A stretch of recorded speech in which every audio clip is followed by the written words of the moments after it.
Okay, welcome everybody. Similar to what I did when I'm learning the Darim and learn the Sugi of Bris Milah in the Gemara and the Darim.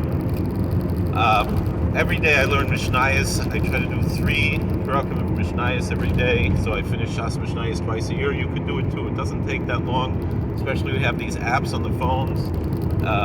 Makes it very easy. Just at least just read the words, even if you don't understand it. Then you can look at there's English in this app and in the other app, so you can try to understand a little bit more if you don't. But in any event, I want to make a video of this chapter as a schus to turn around people's hearts. Shmuel Tova Shemanu heard a very negative thing in the world, that there are Jewish people identify as Jewish, and they're very proud of their Jewish identity, but they don't understand what that means. And Jewish identity means Torah.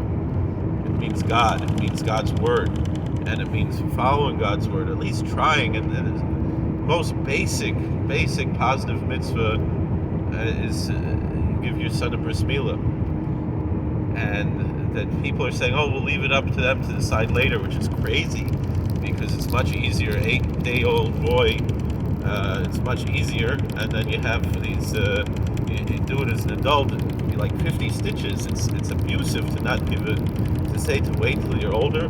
It's abusive to not give the bris milah, and as a sort of a protest against that, and also hopefully maybe even metaphysically, the schus of this learning, that people will turn their hearts around. Let's learn these Mishnayos that talk about bris milah, and we'll learn it together. I'll do it very quickly because it's something on the radio I want to listen to.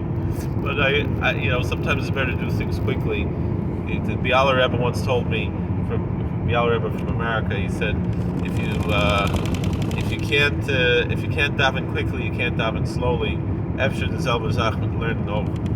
So this is the 19th chapter of Shabbat. We're only going to do the Mishnayos, not the Gemara. There's a Gemara behind all of this, both in Bavli and Yerushalmi. But let's do the Mishnayos. Chapter, every chapter in the Talmud has a title, and this one is called Rebbe Eliezer de Mila, because there's a few chapters that start with Rebbe Eliezer in Mishnah Shabbos, and this is the one where he discusses issues of circumcision on Shabbos. So Rebbe Eliezer says, Im lo yehevi kli me'erev Shabbos mevio b'Shabbos mekula. If you didn't bring the vessel, the utensil, the tool, like the knife, to cut the foreskin off, U'usahi orla, the disgusting foreskin. You bring it on Shabbos, and you don't even have to conceal. It doesn't have to be a concealed weapon. You can hold it in your hand, even if it's outside of an eruv, because the concept is as follows: when it comes to this concept of a positive commandment and a negative commandment, and one thing could be both positive and negative. So Shabbos is both a positive and a negative commandment, and bris milah is also both a positive and a negative commandment. And so, since if it was only one, it was only the positive commandment, like a shofar, you don't break Shabbos for the shofar. And not only that, but the sages decreed not even to blow the shofar on Shabbos, even though it's not a malacha to do so, but lest one come to do a malacha, or lest another Jew come to do the malacha, because positive commandment does not negate something that is both a positive commandment and a negative commandment, like Shabbos. But since the bris milah is both a positive commandment and a negative commandment, meaning that there's a sin if one doesn't, meaning it's not a sin if one doesn't hear the shofar, it's just a lack of fulfilling the commandment, which is problematic. It's bad, but it's not like an offense, just a lack of it's just an omission. Whereas to not make a bris milah is not merely an omission, it's an offense. To not circumcise a Jewish boy. And so therefore, since it is both, so therefore we have this, that if it's a bris bismanoi, that if it's in the proper time, you have to do it on Shabbos. If it's not in the proper time, if it's late, so then it could be another day late. Do it after Shabbos. You don't do it on Shabbos unless it's the 8th day. So via b'Shabbos megula, so you don't have to conceal the knife. But sakona mechas, and you shouldn't conceal it because you could be worried that you're concealing something else, so you're not allowed to carry on Shabbos. So b'sakona mechaseu al pi eidim. But if it's in a time when, the communists, the Nazis, the Romans, all of the Greeks, Hellenists, whatever it is, prohibited us from doing the bris milah, we got to do it anyway. And so therefore we violate. It's such an important mitzvah. We violate, the decrees of the evil governments, the big governments that try to prevent us from doing God's will, and therefore you can have two witnesses witness that he's hiding it and concealing the knife, and then he can also carry the knife, because the reason why it should be not concealed is so someone knows that's all you're holding is this one item that you need to perform this mitzvah that's permitted to do on Shabbos. And because one neglected to prepare before Shabbos as one is supposed to do, then he thus has to go and do more. So Oid Amar Rabbi Eliezer. Furthermore, Rabbi Eliezer said, "Kurs meitzim lasis b'chamim lasis kli barzo." We cut wood to make charcoals and to make the iron for the knife. Follow Rabbi Akiva. So this shows how important the bris milah is. So there's a general rule that Rabbi Akiva said: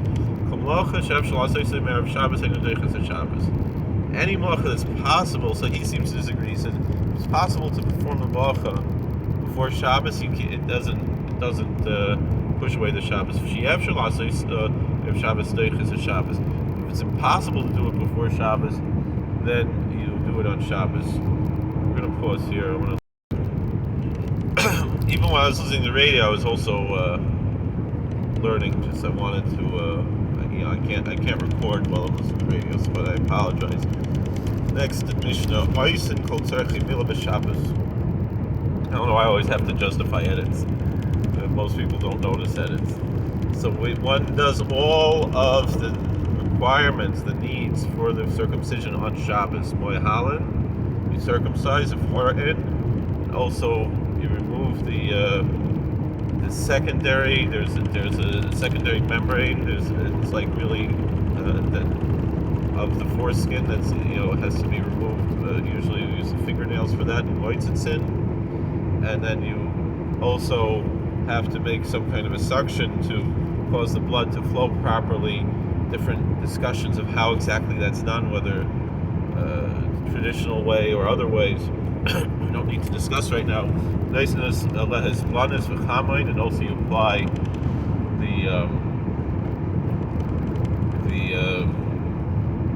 the bandages and the whatever type of balms or salves or salve or powders, whatever. And if you didn't crush up the powder for Shabbos, you can chew it up with your teeth. If you didn't have wine and oil before Shabbos, if you didn't mix them together, you can put them separately. I don't know why you still get the notices. I don't get the notices from Facebook. I'm banned from Facebook. You don't make a shirt, meaning some kind of a bandage out of take a piece of a shirt or whatever. In the first place, I will but rather you wrap around another type of a smart tooth, a bandage.